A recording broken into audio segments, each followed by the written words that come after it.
책 읽어주는 미즈놀 9장 서부로. 드디어 일론이 여러분 실리콘밸리 서부로 떠나게 됩니다. 1994년에서 1995년에 있었던 일입니다. 본 사진은 1994년 7월의 일론의 모습. 일론은 서부로 가고 이해의 팀장은 군대로 가고, 네, 빡빡 휘었습니다. 자, 여름날의 인턴. 1990년대 아이비리그의 야심찬 학생들은 대개 두 지역 중 한 곳으로 이끌렸다.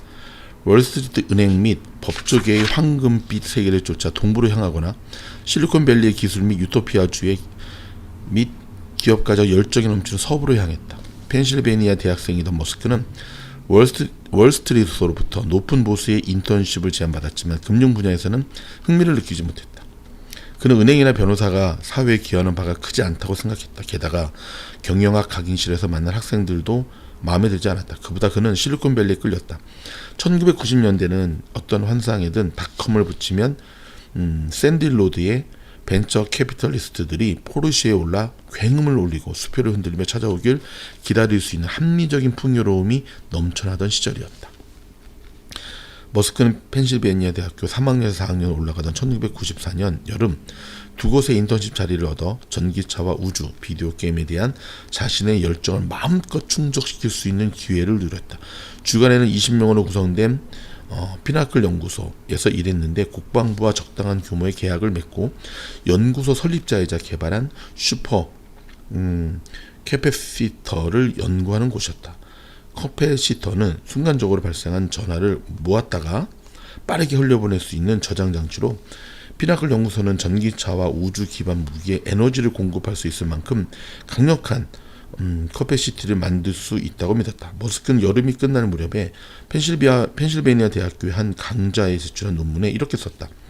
울트라 카패시티는 단순한 점진적 개선이 아니라 근본적으로 새로운 기술이라는 점에 주목하는 것이 중요하다. 그리고 야간에는 펠로알토에 위치한 작은 비디오 게임 회사인 로켓사이언에서 일했다.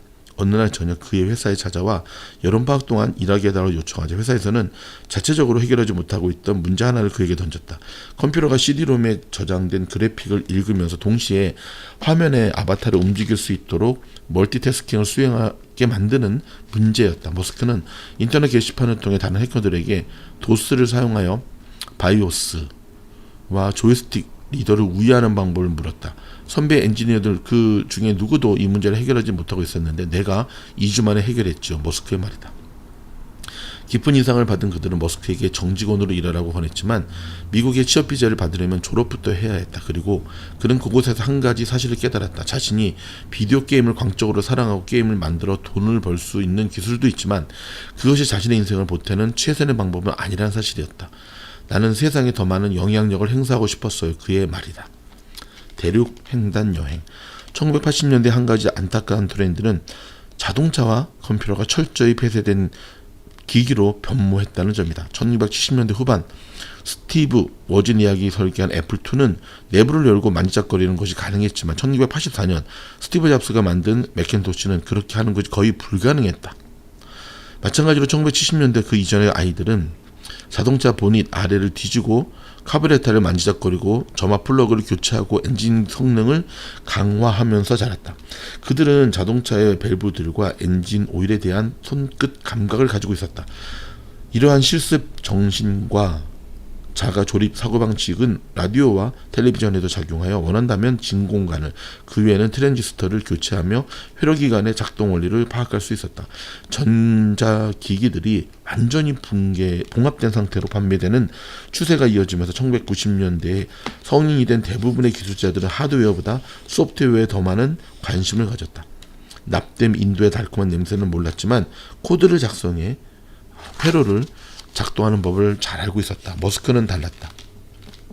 그는 소프트웨어뿐만 아니라 하드웨어도 좋아했다. 코드 작성에 뛰어났을 뿐만 아니라 배터리 셀과 캐퍼시티, 밸브와 연소설, 연료팬프와 펜벨트 같은 물리적 구성 요소에 대한 감각도 탁월했다. 특히 머스크는 자동차를 만지작거리기 좋아했다. 당시 그는 20년 된 BMW 300i를 가지고 있었는데 토요일이면 차의 성능을 강화하는 데 필요한 부품을 구하기에 필라델피아 폐차장들을 뒤지곤 했다.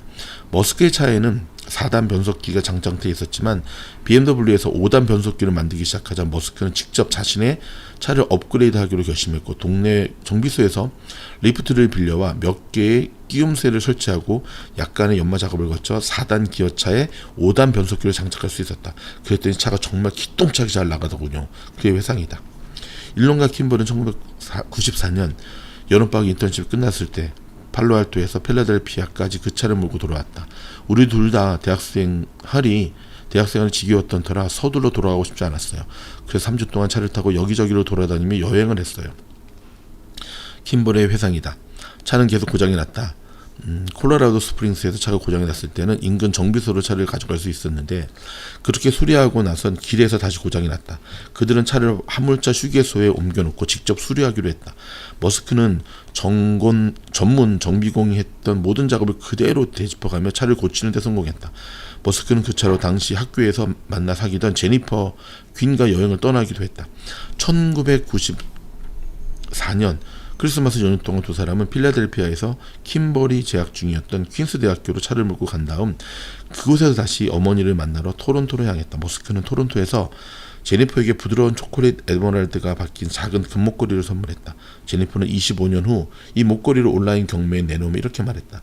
일론의 어머니는 침실에 있는 케이스에 그런 목걸이를 여러 개 보관하고 있었습니다. 일론이 남아공에 있는 아버지의 에메랄드 광산에서 나온 것이라고 말하며 케이스에서 하나를 꺼내주며 내게 주었습니다. 사실 오래전에 파산한 그의 광산은 남아공에 있는 것도 아니었고 아버지의 소유도 아니었지만 당시 머스크는 그런 인상을 주는 것에 전혀 개의치 않았다. 1995년 봄에 대학을 졸업한 머스크는 실리콘밸리로 또 한 번 대륙 횡단 여행을 떠나기로 결심했다. 그는 로빈 렌에게 수동 변속기 차량의 운전법을 가르친 후 여행길에 대동했다. 둘은 도중에 막 개장한 덴버 공항에 들렀다. 머스크가 그곳의 수화물 처리 시스템을 보고 싶어 했기 때문이다. 머스크는 당시 사람의 개입 없이 짐을 처리하는 로봇 기계의 설계 방식에 매혹된 상태였어요. 렌의 기억이다. 하지만 그 시스템은 엉망진창이었다. 그때 머스크는 훗날 고도로 자동화된 테슬라 공장을 건설할 때 되새기게 될 교훈을 얻었다. 당시 덴버 공항의 실수는 너무 지나치게 자동화됐다는 거예요. 시스템을 자동화하면서 그 복잡성을 과소평가한 것이죠. 라고 머스크는 말한다. 인터넷의 물결. 머스크는 여름이 끝날 무렵 스탠퍼드 대학원에 진학하여 재래공학을 공부할 계획을 세웠다. 여전히 커피시터에 매료된 그는 그것으로 전기 자동차의 전력을 공부할 수 있는 방법을 연구하고 싶었다. 첨단 칩 제조 장비를 활용하여 자동차의 주행거리를 늘리기에 충분한 에너지 밀도를 가진 고체 소재 울트라 카패시티를 만들어 볼 생각이었어요. 그는 말했다. 하지만 등록 기간이 가까워지면서 걱정이 들기 시작했다. 스탠퍼드에서 몇 년을 보내고 박사학위까지 받았는데 그 커패시티가 실현 불가한 것으로 밝혀지면 어떻게 해야 할 것인가 하는 걱정이 들었어요. 사실 대부분의 박사학위는 무의미했어요. 실제로 그 부류 가운데 세상에 진정한 변화를 가져오는 사람은 거의 없잖아요. 머스크의 말이다. 그 무렵 그는 마치 만트라처럼 되새길 인생의 비전을 마음속에 품고 있었다. 인류에게 진정으로 영향을 끼칠 수 있는 무엇인지 생각했어요. 그리고 그 세 가지를 떠올렸죠. 인터넷, 지속 가능한 에너지, 우주여행. 1995년 여름 머스크는 그중 첫 번째인 인터넷이 그가 대학원을 마칠 때까지 기다려주지 않을 것이라는 사실을 깨달았다. 얼마 전 웹이 상업용으로 개방되었으며 8월 초에 브라우저 스타트업 넷스케이프, 유명했죠. 넷스케이프가 IPO를 단행해 하루 만에 시가총액 29억 달러의 기업으로 날아오른 상황이었다. 머스크는 사실 펜실베니아 대학교 졸업반 시절에 구상한 인터넷 기반에 대한 아이디어를 하나 갖고 있었다. 뉴욕 및 뉴잉글랜드 지역 전신 전화 회사인 나인엑스의 한 임원이 학교 강연에 와서 옐로우 페이지의 온라인 버전 출시 계획에 대해 밝혔을 때 떠올린 아이디어였다. 빅엘로라는 이름의 그 온라인 버전은 인터랙티브 기능을 갖추어 사용자들이 자신이 필요에 따라 정보를 맞춤할 수 있다는 것이 그 임원의 설명이었다. 하지만 머스크는 나인엑스가 진정한 인터랙티브의 구현 방법을 전혀 모른다고 생각했다. 결과적으로 그것은 올바른 판단이었다. 그는 킴벌에게 우리가 직접 만드는 게 어떨까라고 제안했다. 킴벌은 사업체 목록과 지도, 데이터를 결합할 수 있는 코드를 작성하기 시작했고 거기에 비주얼 비주얼 시티 내비게이터라는 이름으로 붙였다. 스탠퍼드 대학원 등록 마감일 직전 머스크는 노바스코샤 은행의 피터 니콜슨에게 조언을 구하기 위해 토론토로 갔다. 자, 버추얼 시티 내비게이터에 대한 아이디어를 계속 추구해야 할까요? 아니면 박사과정을 시작하는 게 나을까요? 스탠퍼드에서 박사학위를 받은 니콜슨은 애매하게 둘로 말하지 않았다. 인터넷 혁명 같은 것은 일생에 단 한 번 올까 말까한 기회라네. 물 들어올 때 노저란 말이 있지 않은가. 니콜슨은 머스크와 함께 온타리오 호숫가를 따라 걸으며 말했다. 대학원은 나중에라도 뜻만 있으면 얼마든지 다 갈 수 있지. 머스크는 펠로알토로 돌아와 렌에게 결심을 굳혔다고 말했다. 다른 모든 것은 고유하기로 했어. 지금은 인터넷의 물결에 올라탈 때야. 하지만 그는 사실 자신의 베팅에 보험을 들었다. 스탠퍼드에 정식 등록하고 즉시 휴학을 신청한 것이다. 실은 제가 최초로 인터넷 지도와 전화번호를 갖춘 소프트웨어를 개발했습니다. 머스크는 재료과학과 담당 교수인 빌 닉스에게 이렇게 말했다. 아마 실패할 겁니다. 실패할 경우 다시 돌아오고 싶습니다. 닉스는 머스크가 학업을 연기하는 것은 크게 문제될 게 없다고 말했다. 그러면서 그는 그렇지만 머스크가 다시 돌아오지 않을 것이라고 예측했다. 점점 머스크가 우리가 원하는 테슬라 CEO로의 길들을 찾아가는 과정이 흥미진진합니다. 고맙습니다.